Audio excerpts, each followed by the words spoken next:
Good day and welcome to Big Bad Tech. I'm your instructor Jim Pytel, and today's topic of discussion is pressure and pressure measurement. Our objective is to differentiate between gauge, absolute, and differential pressure and examine common means of measuring pressure. Recall that pressure is defined as force exerted per unit area. Common units of pressure include pound force per square inch, often abbreviated as PSI, and pascals, where 1 pascal is equivalent to a newton of force applied over 1 square meter of area. Newtons are small units of force, and applied over a comparatively large area like 1 square meter means the pascal is a comically small unit of pressure. For this reason, engineering prefixes are commonly employed when utilizing pascals, as in kilopascals and megapascals, where the kilo prefix means 1,000 and the mega prefix means 1,000,000. Another common unit of pressure, the bar, is equivalent to 14.5 psi, which happens to be equivalent to 100 kilopascals. If you are as skilled in unit conversion as I expect you to be, it should be a trivial matter to convert between pressure measurements using different unit systems. Pause the lecture and try these example problems on for size. This should be a review of the techniques I illustrated in the unit conversion and hydraulics math lecture. If you get the same answers I do, you're tracking. If you don't, you're off track and need to get yourself back on track as soon as possible because this train is rolling with or without you. If you did the unit conversions correctly, you should have obtained the following results. 500 psi is roughly equivalent to 34.5 bar. 800 psi is roughly equivalent to 5.5 megapascals. 20 bar is equivalent to 2 megapascals. 12 bar is roughly equivalent to 174 psi. 650 kilopascals is roughly equivalent to 95.6 psi. And 1.6 megapascals is equivalent to 16 bar. If you obtain different values, by all means, pause the lecture and examine these unit conversion calculations I performed. Remember, unit conversion is the process of multiplying a quantity by 1, where 1 is chosen such that the unit you want is on top and the unit you don't want is on the bottom. The units you don't want cancel out, and you're left with an equivalent value expressed in the units you want.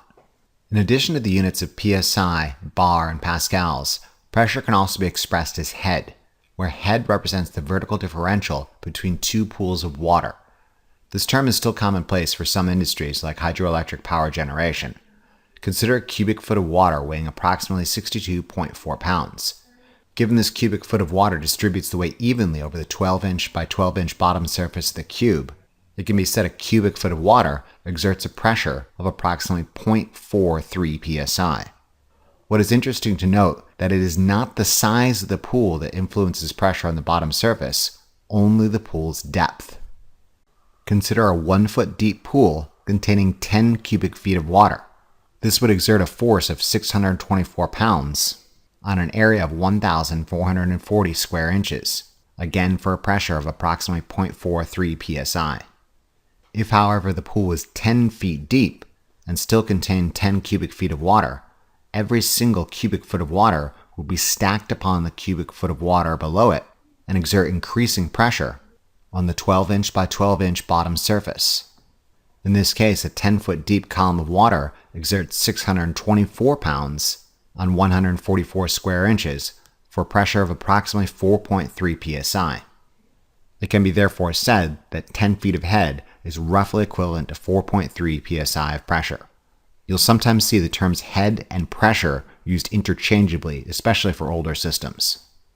Moving on, realize there are different reference points one can use to measure pressure. The base standard most of humanity uses, since we spend an inordinate amount of time on it, is the surface of the Earth.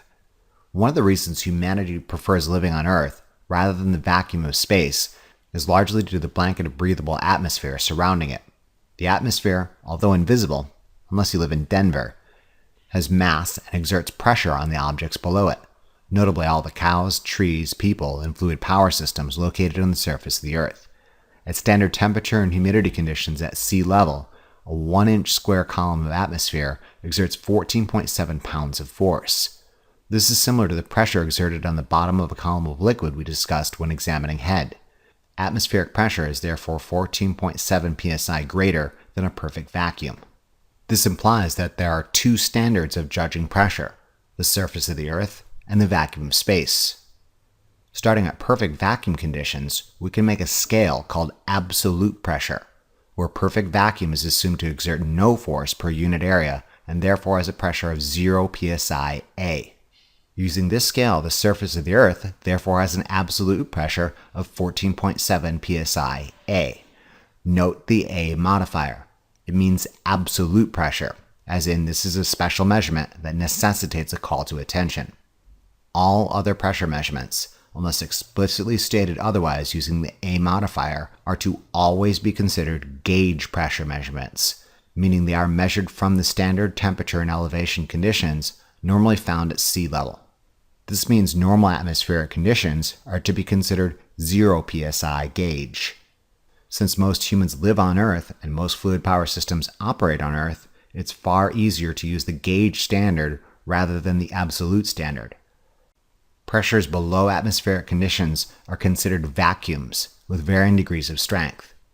Sometimes you'll see gauge pressures expressed as psi-G to make it perfectly clear which standard is being employed. The easiest way to compare and contrast the two systems is to place them both side by side. Consider 14.7 psi-A, standard atmospheric conditions on the absolute scale. This equates to 0 psi, or 0 psi-G if you want to be painstakingly clear. A fluid power system at atmospheric conditions simultaneously has a pressure of 14.7 psi-A and 0 psi. These pressure measurements are equivalent to one another. Which one is easier to conceptualize that the system is not under pressure? Gauge pressure is the obvious choice, and that's why people use it. A pressure gauge of 0 psi indicates the system is not under pressure. Consider a gauge reading of 400 psi. What is the equivalent psi-A pressure measurement using the absolute scale? Don't make this hard. 400 psi gauge is 400 plus 14.7, or 414.7 psi-A. Look at it. All you have to do is account for the different starting points for the two different scales. In summary, absolute pressure is zero referenced against a perfect vacuum. An absolute pressure reading is therefore equal to gauge pressure plus atmospheric pressure. In contrast, gauge pressure is zero referenced against ambient air pressure. A gauge pressure reading is equal to absolute pressure minus atmospheric pressure. Let's put your understanding of this simple concept to the test. Given the following pressure measurements, convert to the desired scale. Don't make this hard, and don't dork this up. By all means, pause the lecture and take your best shot.